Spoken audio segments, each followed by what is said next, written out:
I was reviewing zoning compliance violations at my desk in the Federal Housing Inspection Office when my phone buzzed with a text from my mother. Mom, just FYI, we're renting out your old room starting tomorrow. College student named Brandon. He seems nice. Paying $1,200 per month. I stared at the message. My old room. The bedroom in my parents' house where I'd grown up, where I'd lived until moving out 4 years ago for my job with housing and urban development. The house at 2156 Riverside Lane. Single-family residence. Zoned R1. Residential occupancy only, owner-occupied. No rental conversions without proper permits and zoning variances. The house my parents definitely didn't have authorization to rent rooms in. I texted back, "Mom, you can't rent out rooms in your house. It's not zoned for that."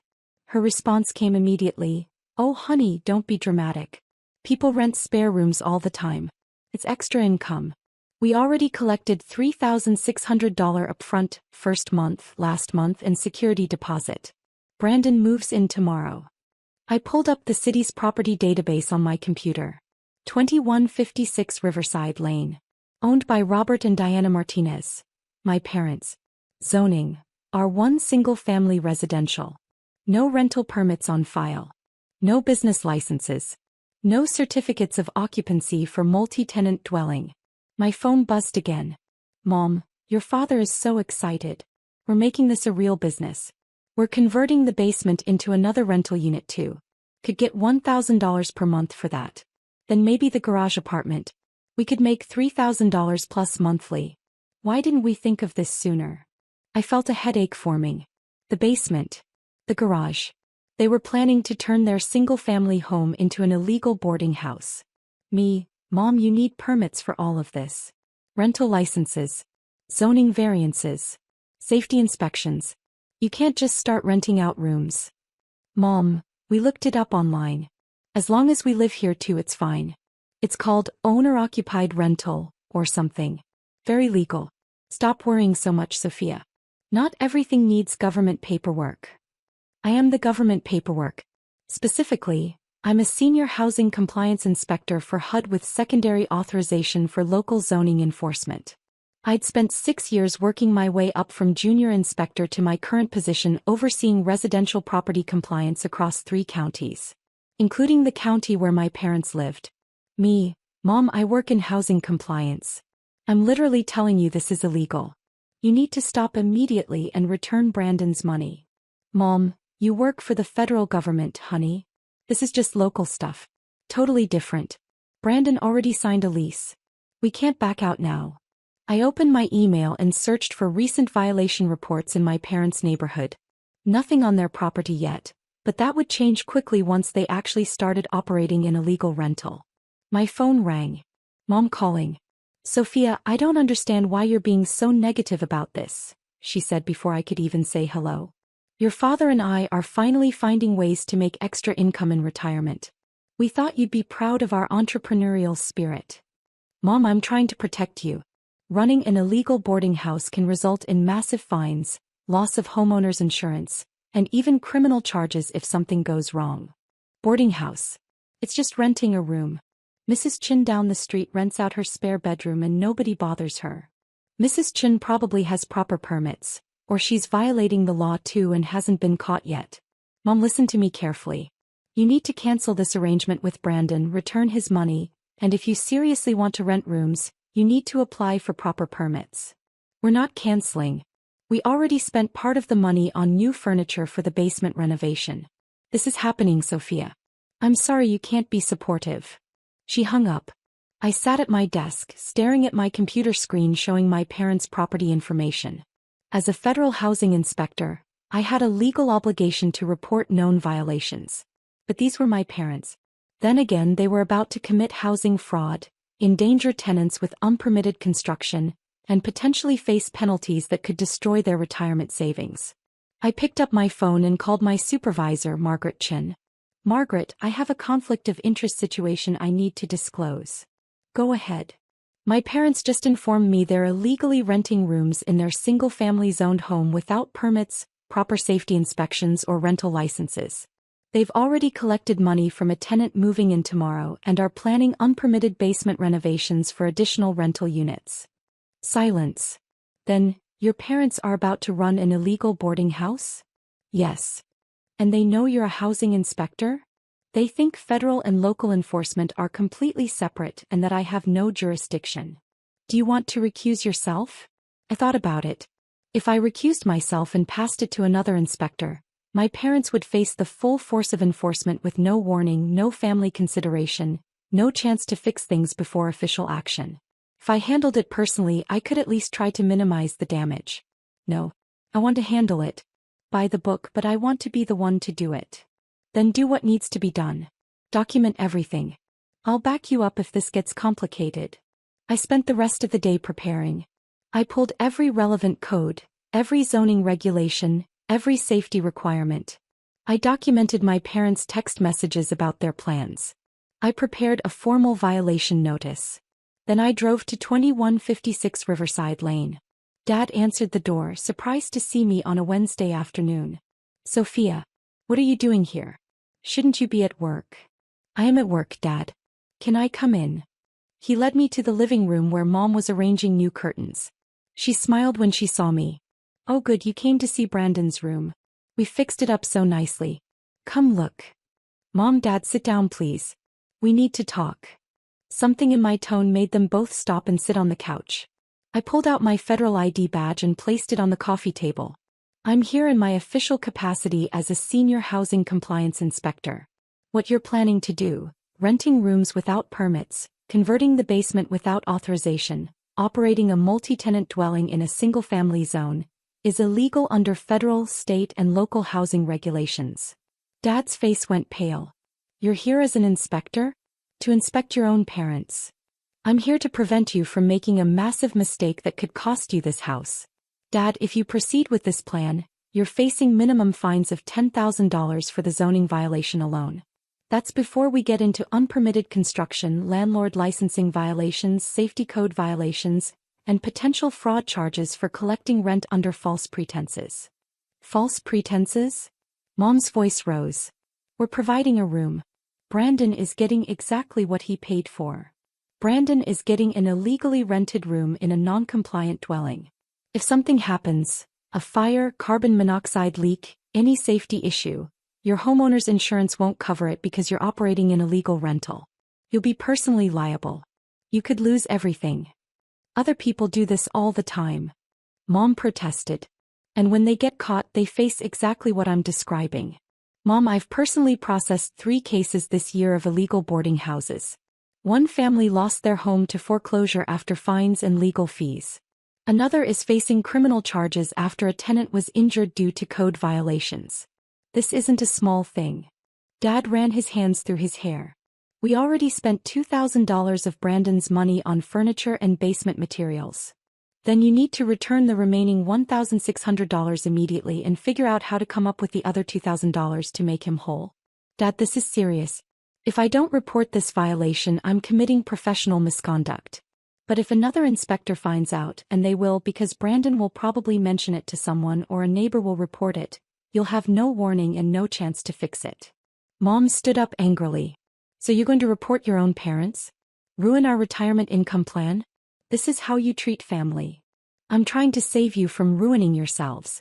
You haven't committed the actual violation yet because Brandon hasn't moved in. If you cancel today, return his money and stop this plan, there's no official violation to report. But if he moves in tomorrow, I have to file a formal complaint. You wouldn't, Mom said.